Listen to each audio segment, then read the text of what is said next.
हम सब के लिए बड़े सौभाग्य की बात है कि आज हमारे बीच के अंदर एक महान व्यक्तित्व आए हैं, श्री गोपाल केडिया जी। इन्होंने शायद भारत में सबसे छोटी उम्र के अंदर सीए, सीएस ग्रेजुएशन की डिग्री प्राप्त की। इनकम टैक्स के अंदर ये जज भी रहे। उसके बावजूद भी समाज सेवा का इनके मन के अंदर जो एक उत्साह था, उमंग थी या समर्पण था समाज के प्रति, तो जज की नौकरी छोड़कर भी ये आज अपना कार्य भी कर रहे हैं। और साथ में क्योंकि नौकरी के अंदर बहुत बंदिश होती हैं और वो समाज में पूरी तरह से काम नहीं कर पाता है, तो गोपाल केडिया आज पूरे अंतर्राष्ट्रीय रूप के अंदर लोगों को टैक्सेशन में या अन्य कार्यों के अंदर जहाँ फाइनेंस की ज़रूरत होती है राय देते हैं और उनके काम संवारते हैं, सजाते हैं। तो हमारा बड़ा सौभाग्य है कि एक ऐसी महान हस्ती आज हमारे बीच में उपस्थित हैं। इनके साथ में खेमचंद शर्मा जी को आप पहले भी मिले हैं। ये भारतीय जनता पार्टी के नेशनल स्पोक्स पर्सन हैं और टीवी के अंदर आप जनरली इनको देख सकते हैं। बहुत सुलझे हुए और समाज के छोटे से छोटे व्यक्ति से लेकर ऊपर तक जुड़ाव रखते हैं और सबको प्रेम से गाइड भी करते हैं। तो हमारा सौभाग्य है कि ऐसी महान हस्ती भी हमारे बीच में आज उपस्थित हैं।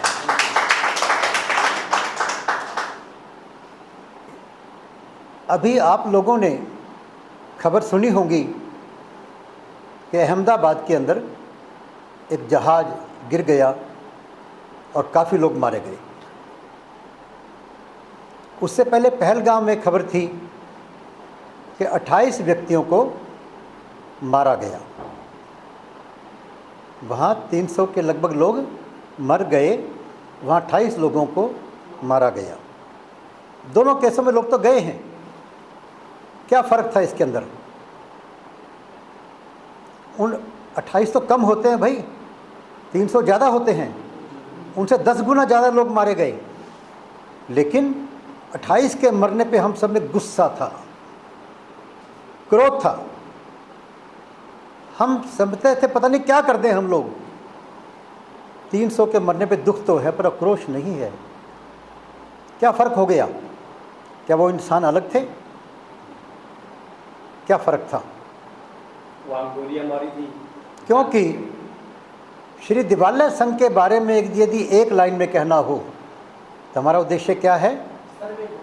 शक्तिशाली बनकर राक्षसी वृत्ति को समाप्त करना है। शक्तिशाली बनकर राक्षसी वृत्ति को समाप्त करना है। वो 28 लोग राक्षसी वृत्ति वालों ने मारे थे। मरना सब ने है। जो दुनिया में पैदा हुआ है उसकी मौत तो निश्चित है, चाहे किसी ने कोई वरदान मांग लिया। इतिहास देखेंगे आप तो जब भी राक्षसों ने भक्ति की, वरदान दिए भगवान ने, शिव जी ने दिए, ब्रह्मा जी ने दिए, उन्होंने क्या मांगा? मैं कभी ना मरूं। तो भगवान कहते हैं भाई ये तो नहीं हो सकता, तो कुछ और मांग ले। तो हिरण्यकशिपु क्या मांगता है? मैं दिन में मरूं ना रात में मरूं। तो कब मारेंगे मेरे को? आदमी से मरूं ना पशु से मरूं? अब क्या करें? हथियार से मरूं, अस्त्र से मरूं ना शस्त्र से मरूं? उसने कभी ऐसा वरदान मांग लिया, अब तो मेरी मौत हो ही नहीं सकती। तो आप सब जानते हैं कि भगवान ने नरसिंह का अवतार लिया और क्या मांगा? ना ज़मीन पे मरूं ना आसमान में मरूं। क्या करेंगे? भगवान ने कैसे मारा उसको? कहता बोल भाई ज़मीन है या आसमान है? कहता कोई नहीं कहता। दिन है कि रात है? नहीं है कहते। अस्त्र है कि शस्त्र है? वो भी नहीं है। मौत तो निश्चित है, सबको आनी है, लेकिन मौत मौत में फ़र्क है। 100 व्यक्तियों के मारने से किसी को वीर चक्र का सम्मान मिल सकता है और एक व्यक्ति के मारने से उसी व्यक्ति को फांसी हो सकती है। हमें ख्याल रखना है कि मरना कैसे है या मारना कैसे है, मरना कब है और मारना कब है। जैसे अभी दीपक जी कह रहे थे कि श्री दिवालय संघ की पूरी फिलॉसफी को हम यदि एक्सप्लेन करते हैं तो हमारा आता है सर्वे भवन्तु सुखिना, सर्वे सन्तु निरामया, सर्वे भद्राणि पश्यन्तु, माँ कश्चित् दुःखभाग् भवेत्। सभी सुखी हों, पर सब सुखी कैसे होंगे? कहते हैं कि पहला सुख निरोगी काया। अपने डॉक्टर धर्मेंद्र मिश्रा जी नेचुरोपैथी के विद्वान प्रकांड पंडित हैं, लोगों को डॉक्टर बना भी रहे हैं। कहते हैं कि पहला सुख निरोगी काया और दूसरा सुख घर में माया। क्योंकि यदि काया निरोगी है और घर में पैसा नहीं है, गरीबी है, तो आदमी सुखी नहीं रह सकता। तुलसीदास जी ने रामायण में लिख दिया, उनसे पूछा गया कि सबसे बड़ा सुख कहाँ है और सबसे बड़ा दुख कहाँ है? तो उन्होंने कहा कि सबसे बड़ा दुख जो है गरीबी में है, सबसे बड़ा दुख। लेकिन सुख पैसे में नहीं कहा, सुख सत्संग में है। तो सबसे बड़ा दुख गरीबी के अंदर। अब मान लो कि आपके पास सेहत भी ठीक है और घर में पैसा भी आ गया, लेकिन घर में क्लेश होता है, पति पत्नी के अंदर, बाप बेटे के अंदर। क्या घर में सुखी रह पाओगे आप? नहीं रह सकते। घर में आपस में प्रेम भी चाहिए।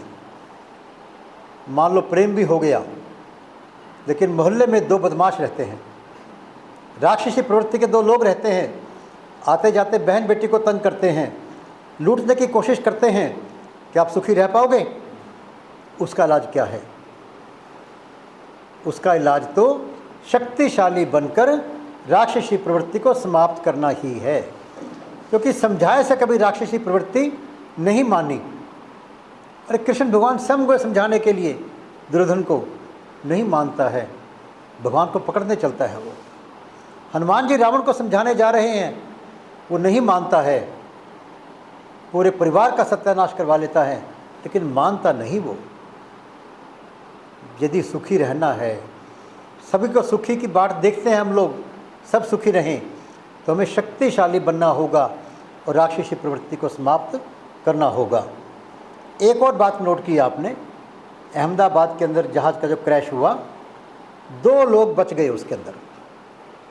एक वो जो उसकी फ़्लाइट छूट गई, और जब फ़्लाइट छूटी होगी तो बहन बहुत दुखी हुई होगी, शायद रोई होगी कि मेरी फ़्लाइट छूट गई, मेरा ये काम रह गया। किसी को दोष दिया होगा कि मैं क्यों लेट हो गई, घर वालों को या किसी और को या जाम को, भगवान को भी दोष दिया होगा। बच गई वो। और एक व्यक्ति उस एक्सीडेंट में जहाज़ के अंदर बैठा हुआ भी बच गया। वो खुश हो रहे हैं। क्यों? किस कारण से? जीवित बचना एक खुशी का कारण है। क्यों जीवित रहना खुशी का कारण है? हम यहाँ बार बार चर्चा करते हैं कि हमें जीवित क्यों रहना चाहिए। जरूर कोई विशेष कारण है जिसके कारण हम मरने पे दुख मनाते हैं और बच जाने पे हम खुशी मनाते हैं। क्या कारण है वो?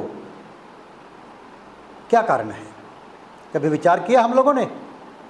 कभी सोचा कि जो व्यक्ति बच गया है उसे क्या करना चाहिए कि जिसके कारण भगवान ने बचाया उसको? भगवान का धन्यवाद। धन्यवाद के अलावा दिन में क्या करें जीवन के अंदर? धन्यवाद तो करना ही चाहिए। जो मर गए लोग कहेंगे उनको भगवान ने मारा, और जो बचा उसको भगवान ने बचाया। जिसकी मौत जब लिखी है वो आनी है, किसी ढंग से आई। लेकिन जो जिंदा हम लोग हैं, जब वहाँ गए वो बचा, नहीं गए तो बचे। हमें विचार करना चाहिए कि मौत कब आ जाए किसी को नहीं पता, किसी को नहीं पता। जो लोग जा रहे थे बड़े खुश होकर जहाज़ में जा रहे थे, कोई सैर करने के लिए, कोई किसी काम के लिए जा रहे थे, कब आ जाएगी मौत नहीं पता किसी को। और वो जहाज़ गिरा डॉक्टरों के हॉस्टल के ऊपर, उनमें कितने लोग जख्मी हुए, मरे, उन्हें कब पता था क्या हो जाएगा? मौत का कुछ नहीं पता। पूरे विश्व के दुनिया के अंदर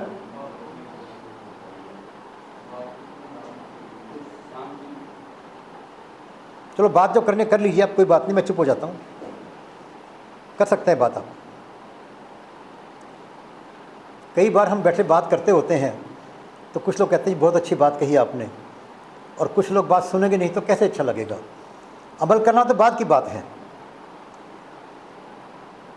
तो जीवन के अंदर सबसे निश्चित चीज़ क्या है? मौत। और सबसे अनिश्चित क्या है? मौत। नहीं पता कब आएगी। इसके लिए हम तैयार रहें, कैसे रहें, और जिंदा है तो हम क्या करें, ये हमारे लिए विचारणीय बात है। क्यों हम मानव जन्म को इतना अच्छा मानते हैं? कहते हैं 84 लाख योनियों के बाद मानव जन्म मिला। कहते हैं कि देवता भी मानव जन्म को तरसते हैं कि हमें मानव जन्म मिल जाए। क्यों? कुछ तो कारण होगा इसका। हम जीवित रहें। मैं बार बार पूछा करता हूँ कि भाई मैं जिंदा क्यों हूँ? विचार करो, पूछो अपने आप से, क्या मैं कुछ खाने के लिए, क्या पैसा कमाने के लिए, किस काम के लिए? कहते हैं कि कल करे सो आज कर, आज करे सो अब, पल में प्रलय होएगी, बहुरी करेगा कब। ये दुनियादारी के कामों के लिए नहीं कहा गया। जो आदमी चला गया उसका तो काम खत्म, क्या फ़र्क पड़ता है उसको? पीछे कुछ हो या ना हो, उसे कोई फ़र्क नहीं पड़ता। फ़र्क किसको पड़ता है? जो जिंदा हैं। किसी के जाने का फ़र्क उन्हीं को पड़ता है जो जिंदा हैं। और जिंदा लोगों को विचार करना चाहिए कि मैं भी कल चला जाऊंगा, पता नहीं कब चला जाऊंगा। तो जब तक मैं जिंदा हूं, क्या मैं अपने कार्य कर रहा हूं? क्या मैं अपने कर्तव्य कर रहा हूं? सबसे बड़ा काम क्या है जो जिंदा जी हम लोग कर सकते हैं, और जिस कारण से हम लोग इस आवागमन के चक्कर से छूट सकते हैं। आवागमन के चक्कर को कोई मानता है, कोई नहीं मानता। कम से कम ये तो मान लें कि इस जीवन के अंदर हम खुश कैसे रह सकते हैं, सुखी कैसे रह सकते हैं, ये काम तो करें। यदि महलों में सुख होता, पैसे में सुख होता, पत्नी में सुख होता, तो भगवान बुद्ध छोड़कर नहीं जाते। नहीं था सुख वहाँ पर, सब देख लिया था उन्होंने। वो महलों को छोड़कर, सुंदर युवा पत्नी को छोड़कर बाहर नहीं जाते। वो कितने ही लोग हैं ऐसे जो महलों में रहते हैं और नींद लेने के लिए उनको गोली लेनी पड़ती है। फोर्ड की बात करते हैं एक बार, कि फोर्ड कहता है कि मैं एक बार अपने ऑफिस से बाहर गया लंच के समय में, तो देखा कि लंच का समय था और वहाँ काम करने वाले मज़दूर बाहर पार्क में लेटे हुए हैं। कोई पनीर खा रहा है, कोई कुछ खा रहा है, हंसते खेलते गप मार रहे हैं। मैं वापस आकर बैठ गया, क्योंकि मैं शाम को जब घर जाता हूँ तो मुझे दवाई पीनी पड़ती है, खाने में मुझे सूप मिलता है, और सोने के लिए मेरे को गोली लेनी पड़ती है। और मैं विचार कर रहा था कि वो ज़्यादा सुखी हैं या मैं ज़्यादा सुखी हूँ, कहाँ सुख ज़्यादा है। तो सुखी रहें इस दुनिया के अंदर, और जो भगवान को मानते हैं, पुनर्जन्म को मानते हैं, कहते हैं सबसे बड़ा नरक तो माता के गर्भ का होता है, उससे हम बच पाएँ उसके लिए क्या करें। दो ही बातें हैं, प्रभु का नाम और प्रभु का काम। दो ही बातें। प्रभु के नाम को लेना सबसे आसान काम है। रामायण में कितना ज़्यादा लिखा है, कई पृष्ठों के अंदर तुलसीदास जी इसी की बात कर रहे हैं कि प्रभु के नाम में कितनी शक्ति है, कितनी शक्ति है। पिछली बार हमने यह बात सुनाई थी कबीर जी की, किस किस को याद है? दो लोगों को याद है। दोबारा सुनाते हैं आपको, उस बात को आपको याद रखना चाहिए। कबीर जी का बेटा कमाल नदी पे जा रहा है तो देखता है कि वहाँ पर एक सेठ जी आ रहे हैं, उनके पीछे शहर के बहुत गरीब लोग आ रहे हैं। तो उन्होंने पूछा भी क्या माजरा है? सेठ जी कहते हैं कि मेरे को कोढ़ है, वो ठीक नहीं हो पा रहा, सारी दवाई ले ली, तो आज मैं सारी संपत्ति दान करके जल समाधि ले लूँगा। कमाल ने कहा क्या खास बात है, अगर तू एक बार राम का नाम ले लेगा हृदय से तो ही तो ठीक हो जाएगा, ये कितनी बड़ी बात है। तो उसने कहा मैं तो रोज़ राम का नाम लेता हूँ। कहता चलो मेरे सामने डुबकी लगाओ गंगा जी के अंदर और जाके राम कहो। डुबकी लगाई राम कहा वो ठीक नहीं हुए। बाहर निकले, फिर कहा, दोबारा डुबकी लगाई तो भी ठीक नहीं हुए। तीसरी बार कमाल ने अपने हाथ में लोहे का डंडा ले लिया, कहता इस बार डुबकी लगाओ। जब डुबकी लगाई तो सिर पे डंडा मारा, तो बहुत दुखी होने के बावजूद भी उन्होंने राम कहा। उनके हृदय से राम निकला और बाहर जब आए तो उनकी बीमारी ठीक हो चुकी थी। कमाल जी बहुत खुश हुए, अपने पिताजी के पास गए, कबीर जी के पास। कहता पिताजी आज मैंने ऐसा करिश्मा कर दिया। अब कबीर जी तो कबीर जी हैं भाई, उन्हें बहुत दुख हुआ। चिट्ठी लिखी कि जाओ ये चिट्ठी जाकर तुलसीदास जी को देकर आओ। उसमें लिखा उन्होंने कि डूबा वंश कबीर का उपजे पूत कमाल, डूबा वंश कबीर का निपजे पूत कमाल, तीन राम के नाम से एक कोड़ी किया बहाल। तो कमाल में अहंकार आ रहा था, वो भी दूर करना था और राम के नाम की महिमा भी बतानी थी। तुलसीदास जी ने मुनादी करवाकर सारे शहर के कोड़ी बुलवा लिए। एक तुलसी का पत्ता लिया, उस पर राम लिखा, उसको गंगा जल में डाला और उस जल को सभी के ऊपर छिड़क दिया। सारे ठीक हो गए। अब कमाल जी को समझ में आया, जय हो मात पिता की, जय हो मात पिता की, जय हो मात पिता की, जय हो मात पिता की, जय हो मात पिता की, जय हो मात पिता की। तो लेकिन कबीर जी को फिर भी तसल्ली नहीं हुई। कहते अब जाके यही बात सूरदास जी को सुनाओ। अब पहुंच गए सूरदास जी के पास।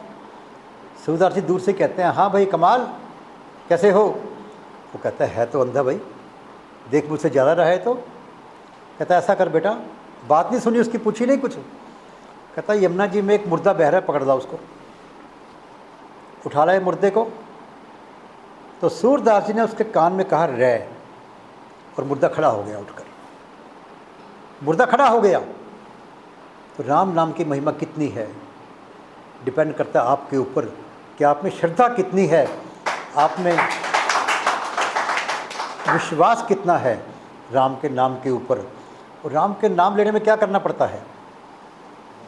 कोई जोत नहीं जगानी आपको, कोई पाठ पूजा नहीं करनी, नहाने की ज़रूरत नहीं है, जूते उतारने की ज़रूरत नहीं है। जहाँ बैठे हो, जैसे हो, मेरी बात सुनते हुए भी आप राम का नाम ले सकते हो। मैं बात कहता हुआ भी राम का नाम ले सकता हूँ। किसी भी काम करते हुए आप राम नाम को जप सकते हो। इतना आसान काम, इतना आसान काम। मुश्किल ये कि राम का नाम हम लेते ही विचार दूसरे आएंगे। चिंता मत करो उसकी, अपनी दुकान खोलकर बैठे रहो। ग्राहक जब आएगा उसकी मर्जी है। ग्राहक अपने बस का नहीं है, पर दुकान खोलकर बैठना ये अपने बस की बात है। जब मौका मिले फिर राम को भूल जाओ तो जोड़ लो अपने आप को। राम का काम क्या है? हर बार में यहाँ हम चर्चा करते हैं इस सत्संग के अंदर कि राम का काम क्या है। श्री राम ने एक ही कसम खाई थी।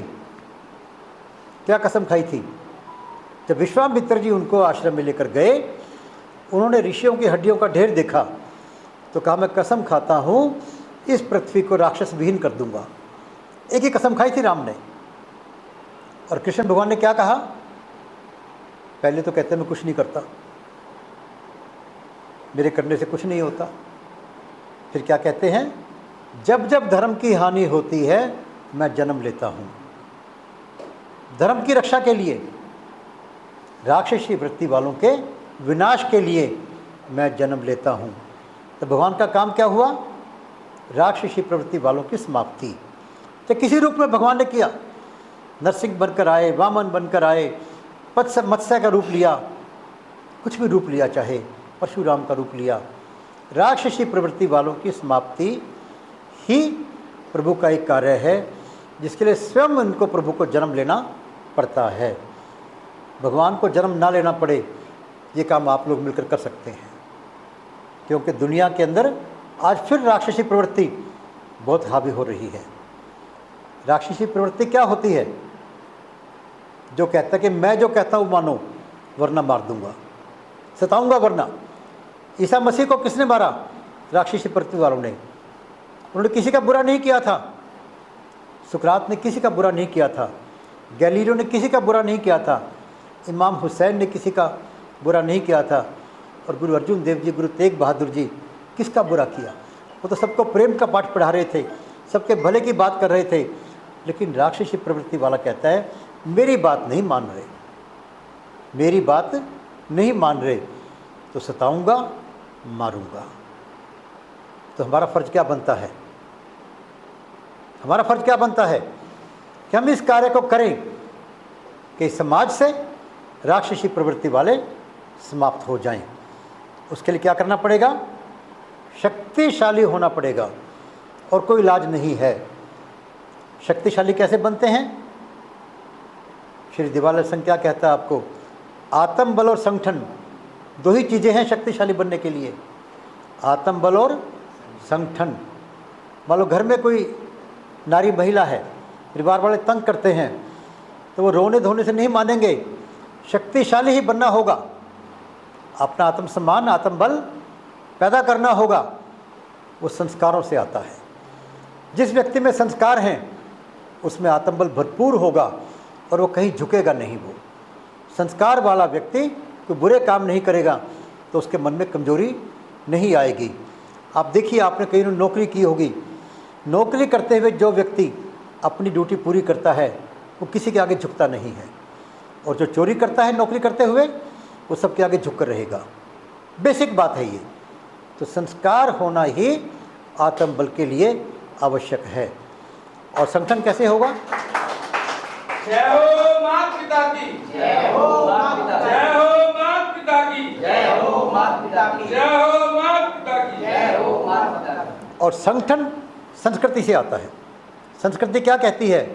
कि हम सब एक हैं, हम सब एक ही परमपिता परमात्मा की संतान हैं, हम में कोई फ़र्क नहीं है, हम भेदभाव नहीं करेंगे। कोई किसी को दूसरा मानता है, ये धर्म के नाम पे कहते हैं कई लोग कि सभी धर्म एक जैसे हैं। अरे भाई, धर्म तो है ही एक, बाकी सब दुकानदारी हैं। पूजा पद्धति बदलने से धर्म नहीं बदलता। धर्म क्या है? मानवता के कल्याण के लिए बनाए गए नियम ही धर्म है। धर्म शाश्वत है, धर्म सनातन है, धर्म सार्वभौमिक है। धर्म भूमि की सीमाओं में नहीं बनता कि धर्म अमेरिका में और होगा, भारत में और होगा। धर्म व्यक्ति किसी और के लिए अलग, किसी के लिए अलग नहीं होता है। धर्म कल कुछ और था, आज कुछ और नहीं होता है। धर्म एक ही है। वो क्या है? मानवता के कल्याण के लिए बनाए गए नियम, वही धर्म है। वो हमेशा रहेगा, हमेशा है, हमेशा था। करते थे लेकिन बाद में पश्चाताप किया तो महर्षि कहलाए, भगवान कहलाए वाल्मीकि जी। हम भी क्षमा कर सकते हैं, लेकिन उसको जो पश्चाताप करता है, वरना वो आपकी कमजोरी होगी। और कमज़ोर होना, डरपोक होना भी अधर्म है, धर्म नहीं है। तो धर्म तो हमेशा ही एक है। बाकी सब धर्म के नाम के ऊपर लोगों ने अपनी दुकानदारी खोल रखी है। और इसे हिंदू धर्म क्यों कहते हैं? क्योंकि हिंदुस्तान के लोगों ने ही इस धर्म को अपनाया, इस धर्म का पालन पोषण किया, इस धर्म को जीवित रखा। वरना हिंदू धर्म का कोई भी बनाने वाला नहीं है। आप देखेंगे, इस्लाम का कोई बनाने वाला, क्रिश्चियन का कोई बनाने वाला, सबका कोई बनाने वाला है। हिंदू धर्म का बनाने वाला कोई नहीं मिलेगा। ये तो जीने का ढंग है एक। और जीने का ढंग क्या है? मानवता के कल्याण के लिए कार्य करना, ये जीने का ढंग है। मानवता की बात कर रहे हैं, किसी व्यक्ति की बात नहीं कर रहे, किसी स्थान की बात नहीं कर रहे, किसी जाति की बात नहीं कर रहे हैं, हम मानवता की बात कर रहे हैं। तो संस्कृति जब होगी तो संगठन होगा। और शक्तिशाली कैसे बनेंगे? आत्मबल द्वारा और संगठन के द्वारा। और श्री दिवाकर सिंह क्या कहता है कि आओ हम आत्मबल और संस्कार और संस्कृति के द्वारा संगठित होकर, शक्तिशाली होकर राक्षसी प्रवृत्ति को मिटाएं।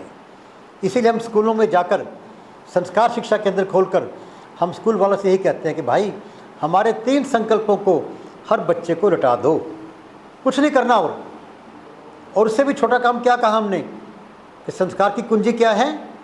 क्या मंत्र दिया? जय हो माता पिता की। इन शब्दों के अंदर, केवल इन 5 शब्दों के अंदर आप पूरे संस्कार और संस्कृति की जड़ है, बीज है, तो विकसित होकर पूरे समाज को छाया दे सकता है, फल दे सकता है। तो श्री दिवाकर संघ के द्वारा हम सब जो काम कर रहे हैं, ये प्रभु की कृपा से ही कार्य हो रहा है। प्रभु की कृपा से ही ये विचार आ रहे हैं। मैं जो कहता हूँ वही कहता हूँ जो भगवान की कृपा से विचार मन में आते हैं।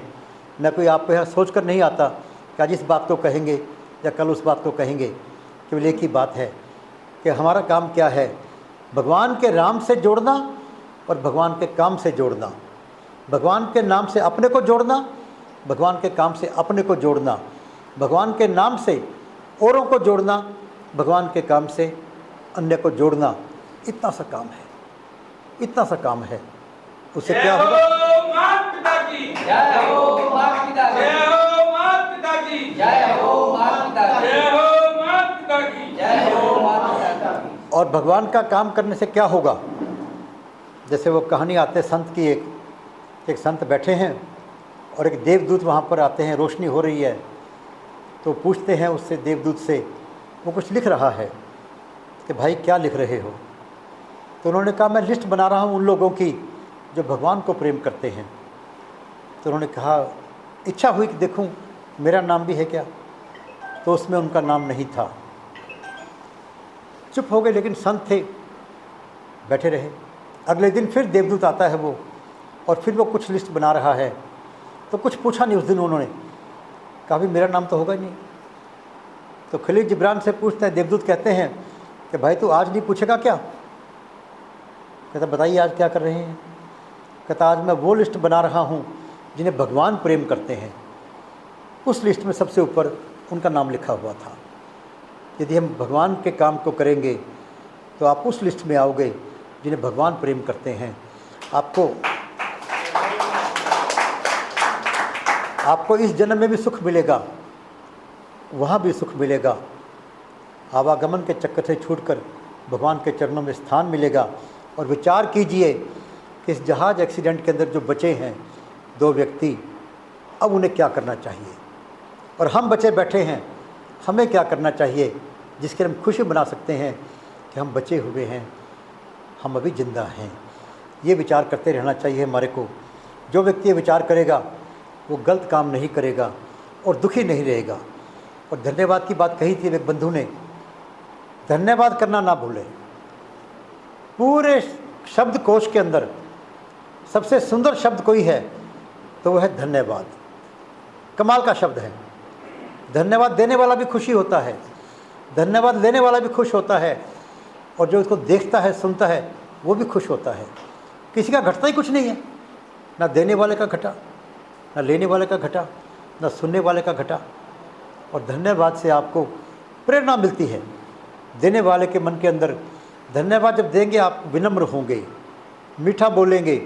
और बाबा नानक ने कहा है कि मिठत नेवी नानका गुण चंगाइयाँ तत्, सारे गुणों की खान है मीठा बोलना, झुककर रहना। तो जो व्यक्ति धन्यवाद कर जाएगा, सीख जाएगा। एक बात मैं आपको सबको बताना चाहूँगा, नोट कर लीजिए उसको, जिसको धन्यवाद करना आ जाएगा वो कभी दुखी नहीं रहेगा, और जिसको शिकायत करनी आ जाएगी वो कभी सुखी नहीं रह सकता। ये आप जरूर ख्याल कर लीजिए, धन्यवाद करना सीख लीजिए प्रभु का, अपने माता पिता का, अपने आसपास के वातावरण का धन्यवाद करना सीख लीजिए। इन्हीं शब्दों के साथ परमात्मा से प्रार्थना कि हम सबको नेक कार्य करने की प्रेरणा दें, नेक कार्य में सफलता दें। कोई आपका किसी का प्रश्न हो तो हम पूछ सकते हैं। उससे पहले मैं गोपाल जी से निवेदन करूंगा कि हम सबको आशीर्वाद दें, शुभकामना दें अपनी। गोपाल जी।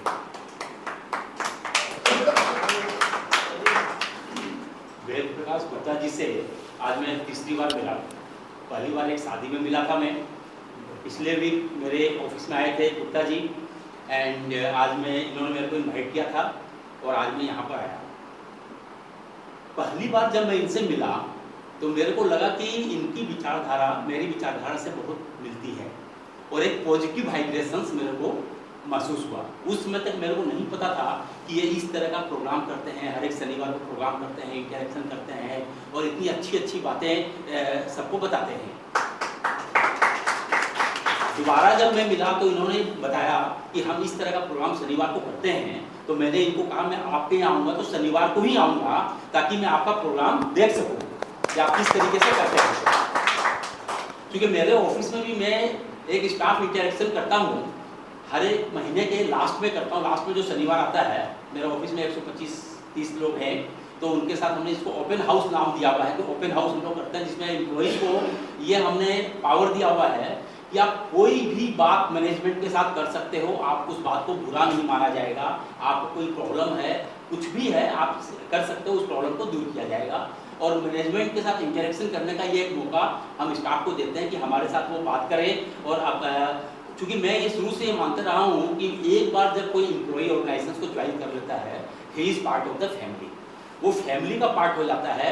एक बड़ा भाई है, एक छोटा भाई है, सबका काम अलग अलग होता है। सब एक मालिक का काम करता है, एक स्टाफ का काम करता है, कोई कैशियर है वो केस का काम करता है, एग्जीक्यूशन का काम करता है, सबका काम अलग अलग होता है। लेकिन सबका ऑब्जेक्टिव जो है, कॉमन गोल है, उस ऑर्गेनाइजेशन को आगे लेके जाना। हेनरी फेयोल जो कि एक यूएसए के थिंकर थे, उन्होंने 14 सिद्धांत मैनेजमेंट के दिए थे कि ऑर्गेनाइजेशंस को चलाने के लिए 14 सिद्धांत हैं। जैसे डिसिप्लिन होना चाहिए, डिवीजन ऑफ वर्क होना चाहिए, तो स्पैन ऑफ कंट्रोल होना चाहिए, तो 14 सिद्धांत थे। तो उन सिद्धांत को मैंने अपने ऑफिस में पूरी तरीके से इनकलकेट किया। और यहाँ पर आके मेरे को लगा कि वेद प्रकाश जी भी पूरी की पूरी तरीके से इस सिद्धांत को मानते हैं, अब सबके साथ इंटरेक्शन करते हैं, अपनी भावनाओं को व्यक्त करते हैं। और भावना भी ऐसी, इनसे अभी मैं इंटरेक्शन कर रहा था इनका ऑफिस में, इनके रूम में, मेरे को पता चला कि अभी तक ये खाटू श्याम जी के मंदिर नहीं गए हैं, सालासर बालाजी के मंदिर में नहीं गए हैं। मतलब ये कर्म में विश्वास करते हैं, और ये बहुत बड़ी पूंजी है जो कर्म में विश्वास करते हैं। क्योंकि न्यूटन ने भी कहा है कि आप जैसी एक्टिविटी करोगे उसकी विपरीत प्रतिक्रिया होती है। साइंटिफिक प्रूवन सिद्धांत है ये, जैसी एक्टिविटी करोगे उसकी विपरीत प्रतिक्रिया होती है। अच्छा काम करोगे तो अच्छा रिजल्ट आएगा, खराब काम करोगे तो खराब रिजल्ट आएगा। तो वेद प्रकाश जी जो अच्छा काम कर रहे हैं और सबके साथ अपनी मन की बातों को जो सबको बताते हैं, इंटरेक्शन करते हैं, बहुत काबिल तारीफ है। मैं इनसे बहुत प्रभावित हुआ हूँ। और हमारे साथ खेमचंद जी हैं, खेमचंद जी बता रहे हैं कि बीच बीच में ये यहाँ पे आते रहे हैं, तो इन्होंने मेरे को प्रेशराइज किया था कि आप आइए और देखिए यहाँ पर आकर के किस तरीके से ये समाज का अच्छा काम कर रहे हैं। और ये जो इन्होंने कहा कि हम शक्तिशाली बनकर राक्षसी वृत्ति को समाप्त करेंगे, ये बहुत सही चीज़ है। क्योंकि जो राक्षसी वृत्ति है यही समाज को खराब करती है। उस वृत्ति को खत्म करना है हम लोगों को। और अगर वो वृत्ति खत्म हो जाए, राक्षसी वृत्ति खत्म हो जाएगी, तो हम सुखी जीवन बिता पाएंगे। क्योंकि समाज से बुराइयों को खत्म करना है। बुराइयां खत्म होने में समय लेती है, लेकिन अच्छे लोग भी इस समाज में कम नहीं हैं। और अच्छे लोग का जैसे ही उनकी संख्या बढ़नी शुरू हो जाएगी, बुराइयां अपने आप खत्म हो जाएगी। आपको बहुत बहुत धन्यवाद।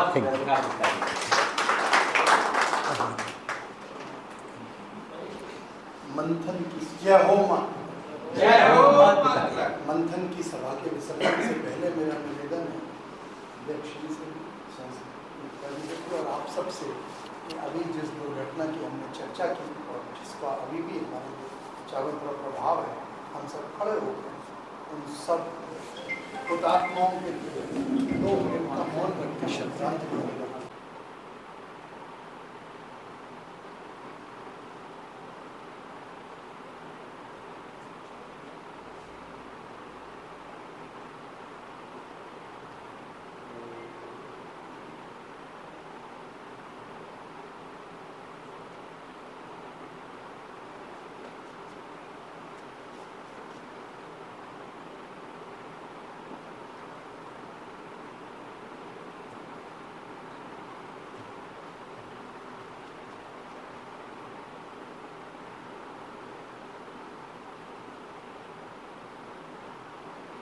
ओम